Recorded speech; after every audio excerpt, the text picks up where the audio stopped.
Thank you. This is the first feature film that we've financed and produced, and I just can't think of a better way for my project at the Capitol Research Center to launch. I think this movie's excellent. Did everybody here think it was excellent? Thank you.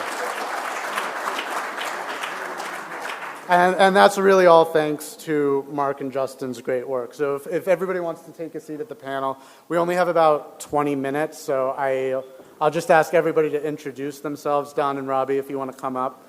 And then if people want to start lining up on the mic, after that we'll go straight into questions. Can we get copies of this? Can we get copies of the DVD? Well, it's a traditional commercial film, so I think you're going to have to go out and spend some money on it, but please do. And everybody, please go see this when it's in theaters this fall and tell your friends about it. We're really counting on everybody here to spread the word and make this film a success. After its theatrical run, we'll have DVDs and it'll be on Netflix and all the places you typically go to.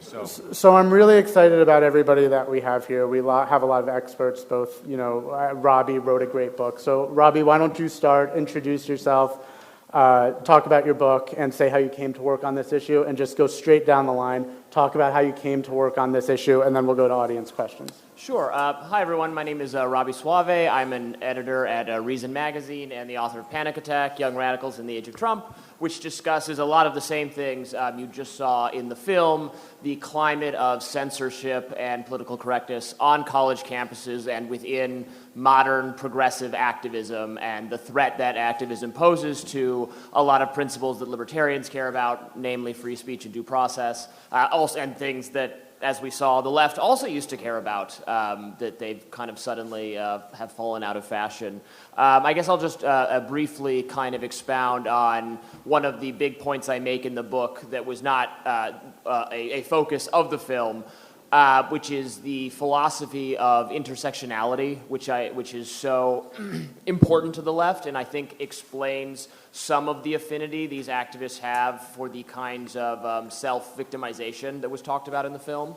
Intersectionality comes from sociology in the 1980s and was a term used to describe if you're a black person, you have racism working against you. If you're a woman, you have gender-based oppression working against you. But what if you were a black woman? Or what if you were also gay? Or what if you had all these different hierarchies of oppression working against you? Well, then you're more oppressed, or you're more marginalized by someone who just had one or two or something like that.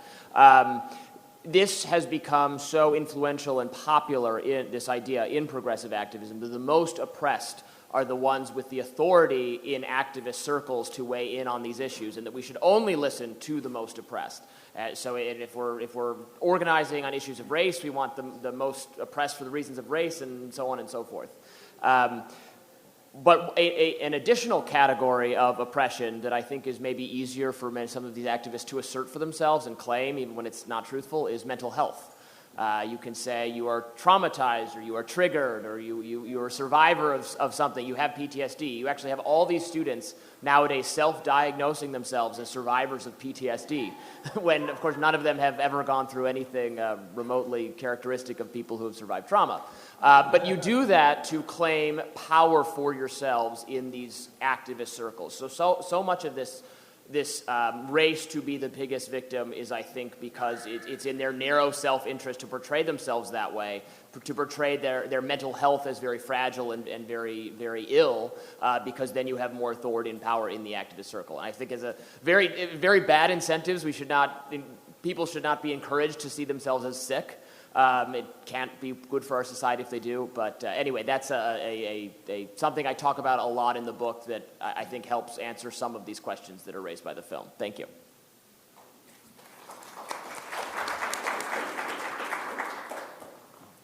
Mark, you want to introduce yourself and how you Sure. came to work on this issue? Sure. I'm the producer of the film, Mark Joseph, and thank you. We showed it last year, as I said, and we've been doing a year's worth of screenings, and this is the Mel Gibson Passion of the Christ School of Filmmaking that I was raised around, having worked with Mel on The Passion, which was, he's a brilliant director and filmmaker, but he listened, and we did lots and lots of screenings. Sometimes you can get so close to your own work that you miss things, and so you guys' feedback last year, for those of you who were here, was very helpful. Justin and I have been making changes up until last night. I think Justin uploaded it last night, if I'm not mistaken. And we still have to add one more scene, which is Dennis Prager testifying before the Senate last Tuesday. Some of you may have seen that testimony. So we have bookends of Adam and Dennis testifying before the House and the Senate, sort of Mr. Smith goes to Washington moments. But it's been a great journey for Justin and I and for our team. We've learned a whole lot. We hope that it was entertaining for you, not just educational, but I think the flashback scenes of Adam and Dennis as young people, which Justin did an amazing job finding those actors. We're going to do a special event with the two of them and the younger versions of them. This is sort of like the reverse of that app they have on Facebook where you get to see yourself in 30 years. This is how you looked 30 years ago. But all of that has been just a lot of fun. But we will be in theaters this fall. We don't have exact dates yet, but a very similar rollout to what we did with the Dinesh D'Souza movies, which is we start probably in one theater, most likely in Phoenix, Arizona, for those of you who are in Phoenix. So we need you to turn out big time. And what happens is, the chains are capitalists. They are not biased against your views. They're just capitalists. And so when our films open well in one screen, the entire nationwide network of theater chains pays very close attention and says, what the heck is going on in Phoenix? We want that too. And then that's how we spread to the rest of the country. So hopefully we'll be out in the fall, and then early 2020 on digital and DVD and maybe VHS for some people. Before we go to Justin, I just want to remind people, please line up behind the microphone that's in the aisle if you have any questions about free speech, on campus, off campus, the film, anything else. And as soon as Justin and Don are done, we'll go to you. Justin, how did you come to work on this issue? Well, first of all, I'd definitely be getting a couple copies on VHS to give to my parents. That might be the only way they see it. Yeah.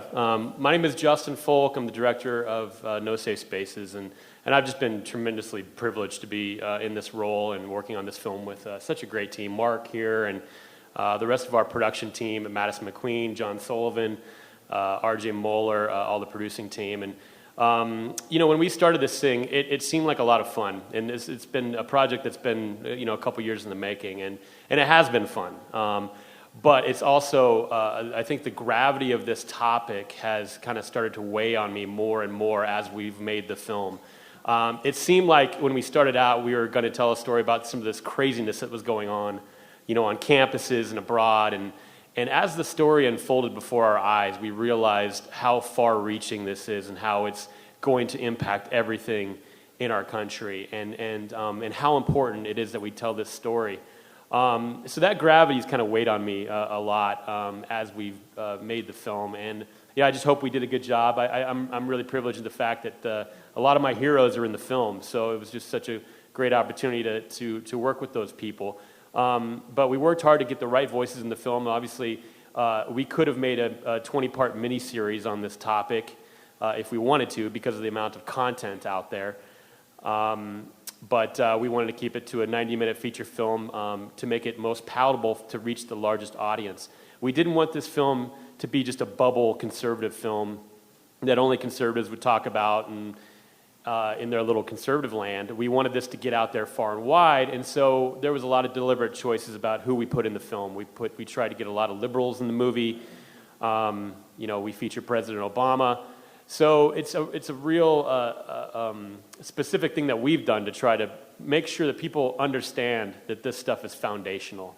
It's not just this is not a partisan thing. This is foundational for our country. And as Dave Rubin says in the film, if you think this is all nonsense, it's coming for you too. So, Don? I'm not sure why I'm up here, other than that I believe in free speech. Absolutely. I'm a college professor, and so sometimes I encounter things like this, although at George Mason, fortunately not anything quite like that. I think it's a great film. I'm honored to be up here. I agree with 98% of it, and you agree strongly. It's very entertaining. But I do, for the record, want to express one concern I have, one warning. I think we have to be, anybody, human being, conservative, libertarian, progressive, be really careful about using the government to police the activities of private organizations such as Google and Facebook. I really worry about what that might unleash. It's one thing to prevent the government, as we should, as the First Amendment clearly does, to prevent the government from regulating speech. But in a competitive marketplace, even with large corporations, I really worry about what Mr. Prager is unleashing on that front. I understand his motives, but I think that's a dangerous path to go down. But as I say, 98% is great. I hope it's viewed far and wide, and it will serve as a great warning of this really intolerant and uncivilized attitude that is so prevalent in some parts of society. Okay, let's go to the audience. Yes. Bless you for just a beautiful presentation. It's very important. I was at Cal State, Los Angeles, almost beaten up when Ben Shapiro tried to speak before they had to rush him out. There were probably about 100 police, air cover, helicopters. It would have been easy for the police to control at that point, it was the Black Lives Matter group. They refused to separate. They refused to intervene in the intimidation and the possible assaults. And this goes on and on at one college campus at another. They are there, they're required to stand down. And so I hope perhaps you'll follow up in this realm with the criminal conspiracy of the government. I come from the sanctuary city for sociopaths of California and Los Angeles, but they are promoting, they are the force behind this dictatorial behavior. Thank you. I'm the one who knew about the Man Show last year. Anyway, I want to tell you that it has affected me personally. I have a magnetized Trump bumper sticker on my car. I live in California, and primarily my family lives in northern Santa Barbara, so I stick it on my car and drive along and get reactions that are quite interesting. But as a conservative Republican who once was a Nixonette, to go from that to where we are today is really, really scary. I thank you so much for doing this movie, and there's so much more that can be done in a sequel. Thank you very much for both of those very kind comments, but I just do want to ask that anybody that comes up to the mic asks a question. We've only got about 10 minutes with this wonderful panel, so I want to make sure that they have time to speak. Okay. Just a couple quick questions. One is, I know from listening to Prager's show that there was a rollout, I guess, in Minnesota. I was wondering how that did, because I guess, we need to get as many people to see this as possible. Did that have a good showing? Yeah, so we've done screenings across the country, not really theatrical. This was just at a group out there that Justin attended. I screened at the Heartland Institute, of course, with you guys, at CPAC, so that's part of our ongoing process. But the actual rollout of the theatrical will be in the fall. And we'll keep you informed through Dennis's show, through Adam's show, through our Facebook pages, social media, of exact dates and locations. But that'll be forthcoming. Okay, great. Yeah, the rollout hasn't happened. I think that term was wrong. It was just a one-time screening for the Center of the American Experiment, a think tank, a free market think tank up in Minnesota. Just part of what Mark mentioned, we screen the film for audiences and get feedback. So yeah, and my second real quick question is, do you think all the antagonism in Congress and there's no conversations there and everything else, it seems to directly correlate to this stuff in terms of the part about agreement not being the main thing, but just understand. There's no understanding. There's no debate. There's no discussion, and they wonder why their approval rating is so low. In Congress, is that what you said? What you say in Congress? Congress. Yeah. It seems to be a direct correlation. It's affecting the universities. It's affecting a lot of stuff when there's so much publicity. Plus the media, loves to present all this stuff. I know there's so much more. As much as you had, and it's a great movie. Thank you so much. But there's even a lot more, like the professor from University of Pennsylvania, Amy Wax. Yeah. That was I don't know if people here are familiar, but that was pretty pathetic.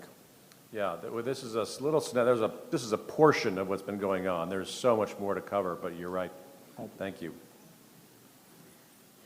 Thank you. I enjoyed it, and a beautiful film, and I look forward to showing it to my young adult and teenage children. One of my teenagers was here with me. But Robby, I saw you're coming to ASU in the fall, Yes. so we're going to try to come hear you. So I'm super excited about that.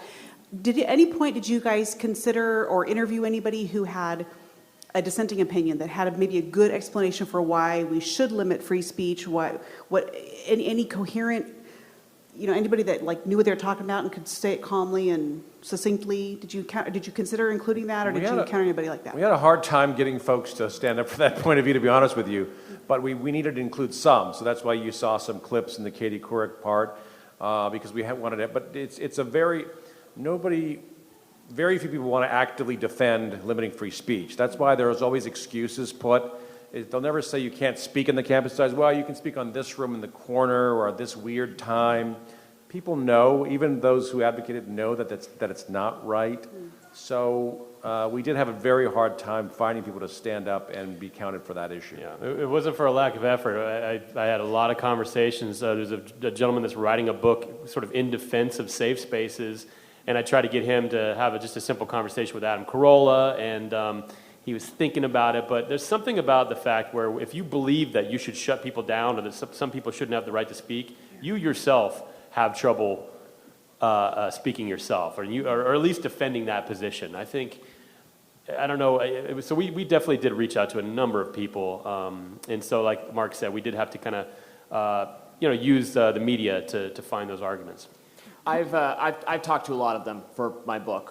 Because I would go up to student protesters at events, and I would, I did say, I'm making a movie in defense of free speech. Would you give the counter argument? So I would just listen to them kind of talk with each other and ask them some questions. So I've encountered probably a dozen arguments against free speech that run the gamut from, okay, that's defensible, although I disagree with it, to utterly insane. But the most prevalent one was that it's self-defense. If you're going to say something that makes someone in the university campus community feel emotionally troubled or uncomfortable or unwell, then you have introduced violence. You have undermined people's safety because their mental health is equivalent to their physical health. So it's like you've thrown the punch, so we're stopping you from speaking to prevent you from hurting people in that emotional way. So that's the dominant argument, I think, of the... So it's like redefining violence, really. What is violence? Exactly. Thank you so much. There's also another big one that, Robby, maybe you can talk about, which is coming from the work of Herbert Marcuse, and I know you talk about that in your book, the idea that if we let intolerant ideas grow, then all of a sudden we'll live in an intolerant society, and so you can't even talk about it. Do you want to elaborate on that? For 5 seconds, that is the philosophy of sort of the Antifa type people that who say they have an illiberal view and aesthetic, that it is wrong to give equal rights to people whose political goals are counter to theirs. Why would you give conservatives and far-right people rights? Our goal is to defeat and stop them. So they're explicit about that being their view. And of course, Antifa has a long history going back like 100 years to attracting more attention to the far right when they're like engaged in violence against them in the street. So it backfires every single time, but that's their thinking. I was arrested in the free speech movement in 1964 along with 800 people, and I didn't really know very much about anything at the time. But I did notice that what they were calling free speech was not free speech if you were talking about conservative organizations. So I want to thank you guys so much for what you're doing here. The climate has changed so much in Berkeley since those days. So I just want to thank you guys. Thank you. Thank you. As a Canadian, I've built several corporations over my life, and anytime I sourced engineers and people to work with, I told them the university degrees were absolutely meaningless. They had to sit down and write my entrance exam and prove also character as well as competence. My question with regard to your comment about the government involvement, is it possible in the United States that businesses could stand up and hold universities accountable for the quality of their graduates? They should be able to. It's a little... I don't know the legal answer to that question, but certainly universities with the proliferation of these degrees, cultural studies degrees, black study degrees, I mean, they're falling down on the job. These are useless degrees. In fact, they're worse than useless. They're dangerous. I don't know that corporations have any role to play. Maybe. I don't Do know. they have the ability to dismiss a university degree as having any meaning? Not. I mean, they can fire the employee. But in hiring. Or not hire the employee. Sure. Yeah. Yeah. Hey guys, John, I'm really sorry. We'll talk to you after. I've been told we have to end the panel. I'm really sorry that was so short. I wish we could have talked about this for an hour more. There's so much to talk about. Thank you all. The movie's coming this fall. Please talk about it, post about it, bring crowds in the fall. Thank you very much.